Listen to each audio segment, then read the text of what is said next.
Welcome to a special two-part series for Alumni Live, the podcast about the history of the film and video major at Grand Valley State University.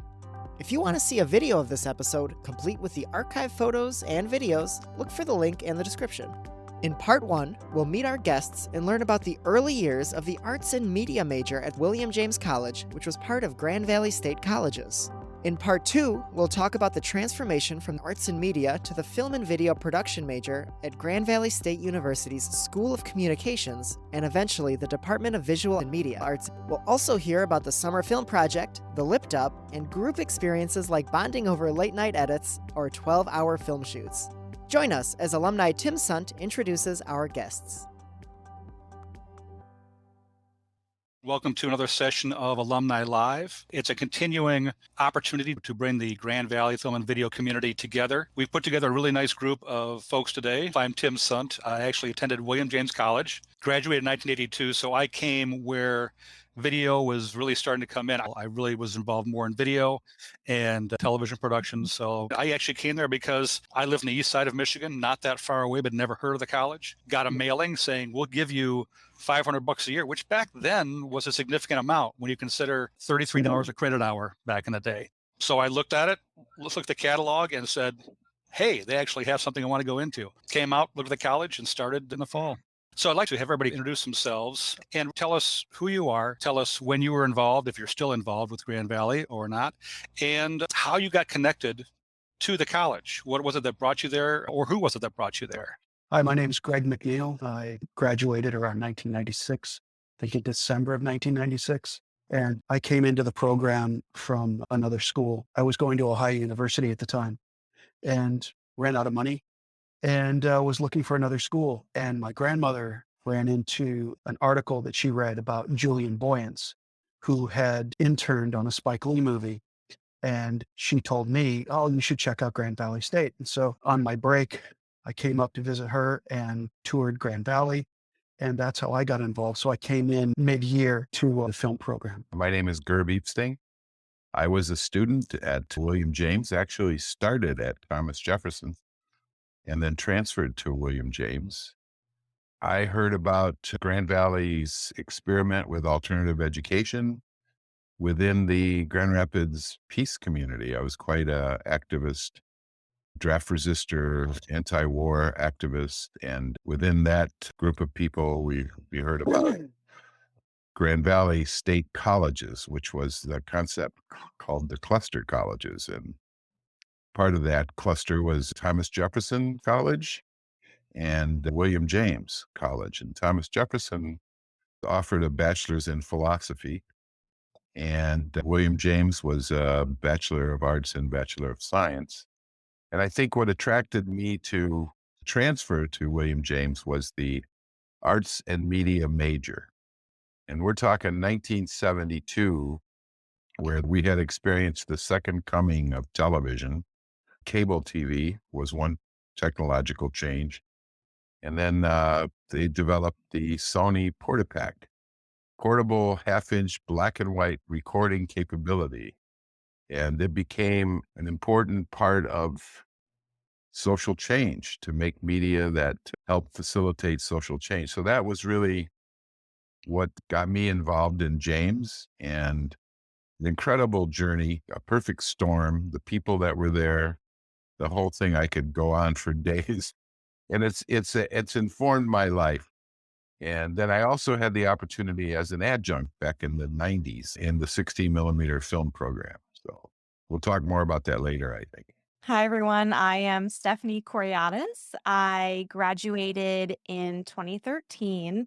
I first heard of the Grand Valley Film Program through a friend of mine who was actually a freshman and just getting accepted into the program. And I had been at that point a high schooler dabbling into, low budget YouTube videos and very much aware that I wanted to pursue film. And he was talking to me and said, hey, it's a great program. I love it so far. And I went on one campus tour and loved it. And at that point, I fell in love with the program. I was there for 4 years, and I get a little emotional thinking about, but it was some of the best 4 years of my life. So I owe a lot to Grand Valley and look back fondly on my time there. Hi, I'm John Philbin. I didn't go to Grand Valley, but I taught there for 23 years, just retired in December. How I got connected, I saw an ad for a professor of film, and I flew up on an icy January day where they had to hose down the wings of the plane to de-ice them, and landed and saw the campus. Met Tony Perrine, who you're going to see here in a moment, who picked me up at the airport, and the rest is history. Hi, my name is Tony Perrine, and like my brother John there, I'm a former faculty member. I started in 1989 and retired just this past December. And it's kind of the way you get an academic job. We see the job posting, you apply. It's a pretty rigorous process. One of the women who hired me called it a stamina test. Deanna Morse and Roos are the two women who were instrumental in hiring me. And yeah, it was ideal position for me because it was in Michigan, which is my home state, and I was happy to return here. And it replicated a lot of things that I appreciated most in my film education, which again, we'll be talking more about later, but it was a great 30 years. What was it that you found unique about the school, both when you began there, what brought you there, and as you spent more time with the classes, the school, the students, the faculty? Gerb, I'll start with you because you're of Okay. my era. Yes, a little bit before. So this is 1972 to 1976 is, my time. And just to put that in context, it was a period of great social change, as I mentioned earlier about the anti-war. So I actually graduated high school in 1968, and I was successfully able to resist the draft for 4 years through a lot of, education and understanding and support. When I started James, it was 4 years after high school. And so my contemporaries who had been drafted, who had joined, and who had come back from Vietnam were the people that I kind of hung with at James. And these were the most active anti-war people on campus, were the veterans. And because I was the same age, I was attracted to that community. So there was a lot of social activity in terms of ending the war. That really colored my first 2, 3 years of being at James. We made films around that issue. We traveled to Washington, D.C. on a couple occasions. Nixon was inaugurated in 1973. And the community of filmmakers from Grand Valley, we documented this. We came back and did a presentation to different local high schools, a multimedia show about the war. The other part that really is important, I think, historically, is I mentioned earlier, cable television was coming to the country, and actually the whole country got involved in this talk of what does it mean that we go from 3 channels to 500 channels in some community. And it became a First Amendment issue, freedom of speech, that people should have access to this. And so what got invented, and this was a national conversation, Congress was involved, the 1976 Cable Act, a student group and a citizen group who were educated about the importance of cable to a democracy, to people having access, got together, and we educated and lobbied the Grand Rapids City Commission. Cable companies would come and negotiate with the city because they needed to use the right-of-ways. And anyway, this established a really good model in Grand Rapids for public access TV, and it's still going on today. And I'm very proud of that. I'm proud of the fact that my education had to do with social involvement. It wasn't this sort of ivory tower kind of thing. It was really involved in the community. And at that time, there were so many other areas, environmental studies, urban planning. Those were all things going on at James at the time. It was really at the forefront of all the sort of revolutions and alternatives that were happening. It was really exciting. And then from there, I just got into, there was also a film program, and it was called 16mm1 and 16mm2. And 16mm1 was learning how to use Bolex and shoot film, expose film, and actually edit film. And then 16 millimeter 2, it upped a little bit to doing what we call double system and sound. And it became a little more sophisticated. And it was out of that program that the Grand Valley, also William James, developed a study abroad program. And I got to go for a semester and study at the Italian Institute of Cinematography in Rome and I was there for almost 8 months. 12 of us went, and it was a pilot program.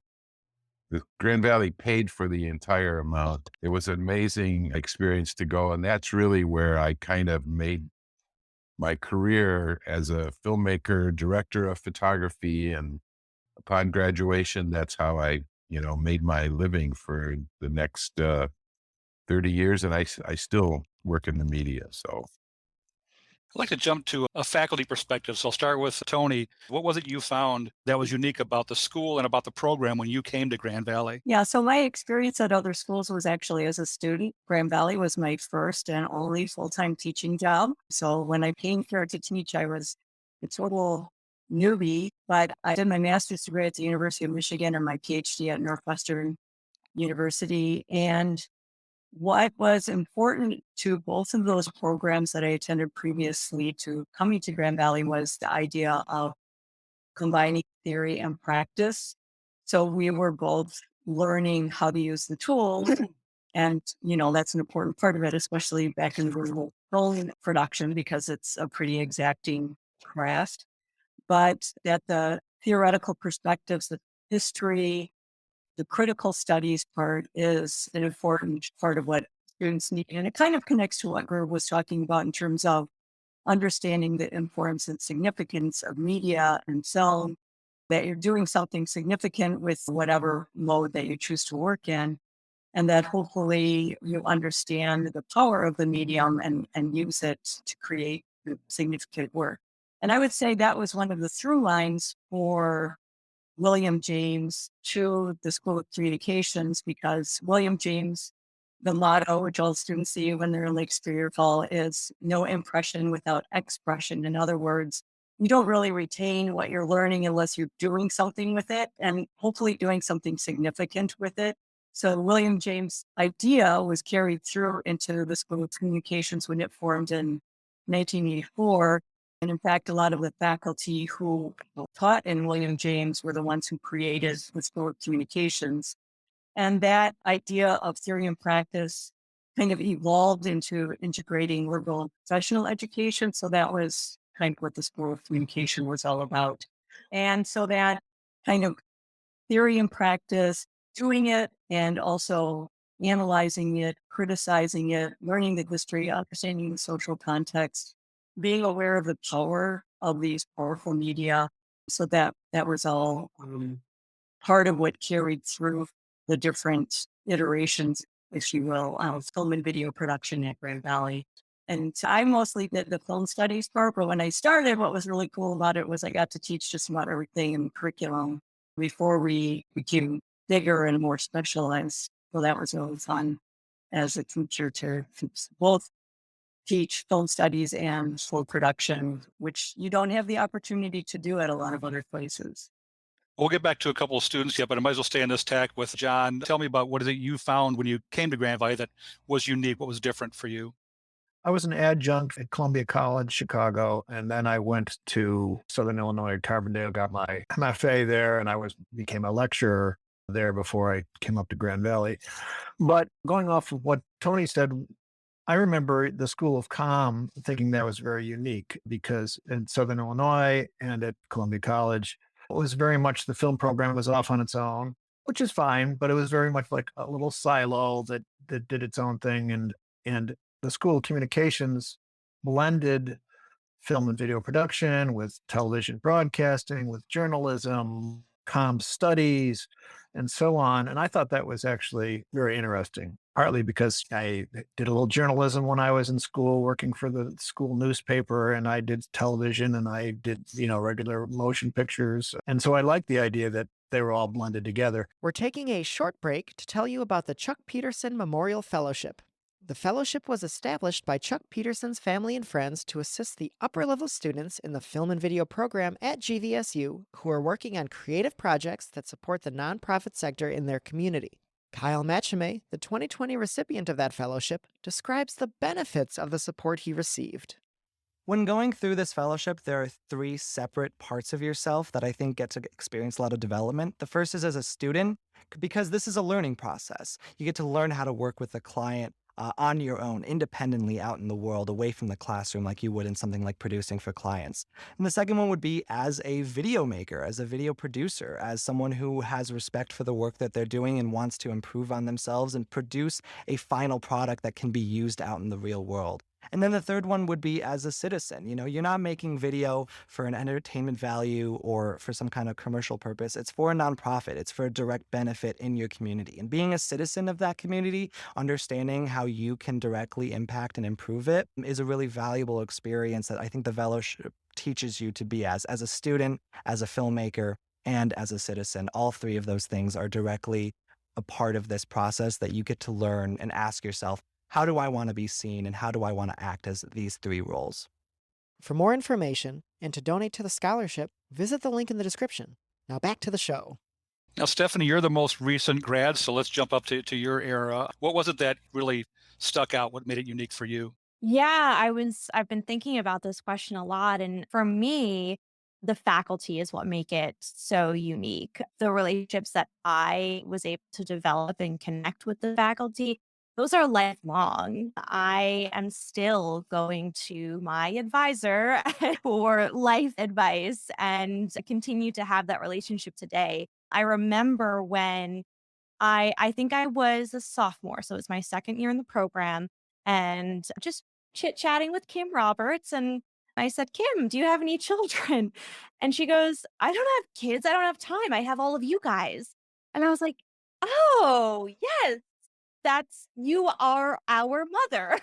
So I think back to that and how that kind of really impacted me and made my time more meaningful. I mean, I can even think back to working with John, working with Tony, and having moments of just total film school meltdowns, as you do when you're in film school. And having them be there for me was something that I don't think I would have been able to get anywhere else. And like I said, my connection with the faculty has maintained since I graduated almost 8 years ago, 9 years ago now.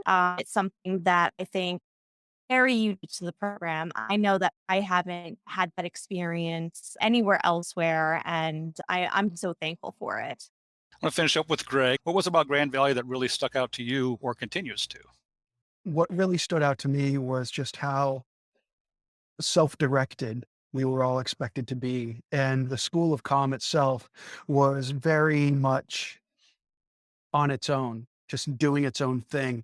And as students, we were expected to be that kind of self-directed force of nature. You know, we were given remits and we went on and did our thing. And that came down to everything. You know, all the technology at the School of Comm was open to us and it was there for our taking. And when I first got there, I asked, what's that device in the back of the room there? Oh, that's the optical printer. Like, oh, how do you use that? Well, here's the manual, figure it out. And we were given all of these toys and this huge sandbox. And we were just told to go forth and do our thing.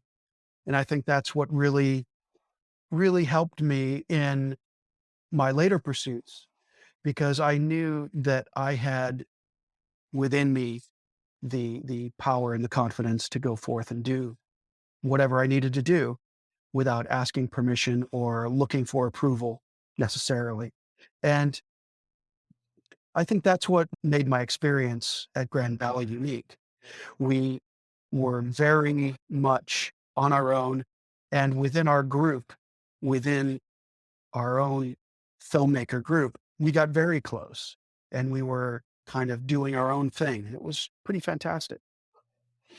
And Tony, you had a thought that you wanted to add in here? Yeah, I wanted to follow up on something that Stephanie said, actually, which is about the faculty in the program. Of course, we've had fabulous students, and that goes without saying, hopefully it speaks for itself. But we have also benefited from a lot of talented, dedicated, and hardworking teachers who haven't always been as supported as they might have been by the university in terms of resources. So we've actually done a lot with limited resources over time, but we've been supported and energized by a lot of visiting faculty members, a lot of adjuncts, a number of whom have actually been alums. I think it's a wonderful way that so many people have given back to our program and to our university. And I just wanted to mention a few names. Gerb here, of course, Suzanne, who's in the background there, one of the producers of the show, Melissa Bowman, Pete Porter, Maggie Anarino, Gretchen Vintage, Carrie Vanderhoff, Joel Petrikis, Spencer Everhart, Ryan Copy, Sarah Vesely Naraki. There are others that I've missed who are adjuncts. And these are all people who went through the program and then dedicated their talents, keeping it strong. So I just wanted to put in that word of appreciation for all those people who really energized the program over the years. Now, one other name, of course, that's in there is Barb Roos. We have a clip we're going to be looking at pretty quick coming up here. Barb taught for, I'm not sure how many years. She was there when I was 35 years. 35. I think it was, I'm counting 40. 40. So, Okay. Now, So she was there before she was like she was adjuncting when I was there. It's between Okay. 72. And I think it was in 77 that they offered her a full-time position. So, 77. Okay. Yeah. Well, I came there in 78. She was my advisor and just seemed like she had been there, probably had been since, almost the beginning of it. So it was a tremendous force. And I think that force is still felt through all the students and staff and faculty who were there because she was there for such a long time and had a great impact. She did a documentary about WJC, and we're going to see a clip coming up here. And if you want to see the whole presentation, we're going to put a link on here as well. But let's just look at a clip talking about the conversation that was William James.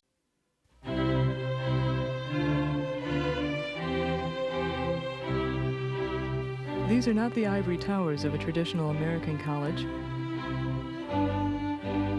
nor are these traditional halls of ivy. William James College was founded in 1971 as an alternative college. Our inspiration, the philosopher William James, the psychologist, the artist, and teacher William James. He taught us that we learn in order to act. At James, we tried to merge theory with practice and balance individualism with a commitment to community. The qualities that I saw in people were sort of self-initiative, willing to follow things through, willing to take risks, willingness to fail, and a desire to really do what it took to get the job done, which in many times meant a lot of work and a lot of redoing. Now we'll hear an audio clip from alumni Karen Kleinhexel, who was part of the William James Arts and Media community from 1972 to 1976. I came to Grand Valley State Colleges specifically to go to William James College from Washington, D.C. in 1972. I wanted to go into social relations. However, about halfway through, I took a 15-credit class called Community Video Workshop, taught by Bob Conroe. I think there were 12 or 15 people in it. Anyway, it was the most exciting thing to me. And I pursued my arts and media concentration. Anyway, I have saved a couple of my textbooks I thought you'd want to check out. The Spaghetti City Video Manual, Signs of the Times, and the Guerrilla Television book, which was $3.95 as a textbook, not bad. Tell me what it was that really fit, the way a film and video program fit with that whole philosophy. one of the things that I think was really unique about James is that you sometimes couldn't tell the faculty from the students. Now, this was also back to the social period because you had returning warriors from the Vietnam War, so they were older. It was also the women's movement, and a lot of women who had been raised in the traditional family culture decided that maybe that wasn't going to fulfill them. And so there were older women that came back to go to college. So it was a very diverse community in that sense from an age standpoint. And also because of the nature of the times. And so much new stuff is going on. You know, it's like alternative was this key term alternative everything, alternative counterculture also was a term, like against the dominant culture of the time. So faculty would sometimes, and many times, teach courses that they weren't necessarily had majored in or were, trained in because they were interested. One of my important teachers there was Bob Conroe, who was an English PhD, a writer, written books, and he was fascinated by the video movement. And so he taught courses, but he didn't know the first thing about making videos. And that was sort of this sense of we were all on this journey together. That's what made it so exciting, and the life experience of people. And I think the other thing that for me was so powerful was William James felt like a matriarchy. It was the women that were running the college. Adrian Tinsley was the dean. There was an assistant dean, Rhonda Rivera, who was an attorney. And then Barbara, of course, and Tony and Deanna. It was what the women's movement could really say, let the women run things and see how they do. And it was an incredible experience for me. And this idea that faculty and students, you couldn't tell them apart. I think that's what kind of led me and Barbara to become partners and friends. We collaborated in film, and, then we collaborated in having a family together. We were filmmakers together at always different levels of experience. And that's the beauty of filmmaking. It's a tribal experience is what I think of. The documentary about William James College illustrates a core principle of the school. Central to the idea of the college was the integration of theory and practice, and assistance that what we learn be useful in the world. Part of the dynamic back then, too, was that you had on campus both a radio station and TV station. So a lot of the people who were in the program back in those days in the 70s, 80s, either were then trying out things at WGVU. I worked there for 3.5 years doing, a lot of it was doing sports, just doing production and learning to work with a team. It was a great way to learn. So when you got out in the work world, you had that work experience. Also saw some very experimental stuff going on. Walter Wright was a professor there who would come to the studio at night with some of the students and just try some very different video projects they were working on. And also the radio station on campus, SRX, student run experimental. And it was experimental, it was student run. They tried a lot of different things. There were dramas, there were daily programs, but those two areas gave a lot of students a way to then use the energy and some of the ideas they had both in video or on radio to experiment, have fun with things, learn. And it was a great part of that dynamic. 1977 alumni Jeffrey Miller talks about the early technology available for studio productions. We had a small studio in the basement of Manitou Hall, and we did an old black and white studio. We had 2 blunder tongue video cameras, television cameras on studio heads and peds. And our headsets were like those kind you see in the old movies, the old operators had, And we had what we called a ka-chunk switcher. So when the director said, ready one, take one, you heard this ka-chunk. And then we call it the ka-chunk switcher. But it was in the basement of Manitou. And most all of us ended up working up at WGVC. I was one of the announcers who did all the voiceovers and the things and so on. So we had a lot of fun doing that. We worked in master control, production control, studio cameras, and so on. It was great training for us all to get our hands on stuff. And so concentration was a great program. I started after William James, but a lot of my colleagues, again, were part of it. And I felt kind of envious, like I had risked something that was really cool. And I think we got that from listening to Gerb and Tim talk about the experience. It was a much smaller place. It was very experimental. It was, literally an experimental college. And insofar as it was the laid the groundwork for the School of Communications, that, some of that aspect did carry through. But the School of Communications became a much larger entity, had 8 different majors and a grad program, and went from the 12 faculty when I started teaching there to 30 by the time it was reorganized a couple of years ago when film and video and photography were added to the art and design major. So it became a new entity, Virtual Media Arts. But the School of Communications and the university in general became a much larger, and I guess I would also have to say more conventional place. So that's one thing that was perhaps lost with growth and with success. And it was, a changing cultural context as well. But the things that we've held on to, I think, were part of what makes the film video program unique. Thank you for joining us for the special two-part series of Alumni Live, the podcast, about the history of the film and video major. Be sure to listen to the next episode in the series, where we'll talk about the summer film project, the lip dub, the experience of bonding over late-night group projects, and more. Subscribe to our podcast to hear more from our alumni as they talk about their work in different parts of the industry. Check out Alumni Live on Facebook, Instagram, and YouTube for more conversations. Let us know what topics you want to hear our alumni talk about. The Grand Valley State University Film and Video Alumni Network is here for you, and we're glad that you're here too.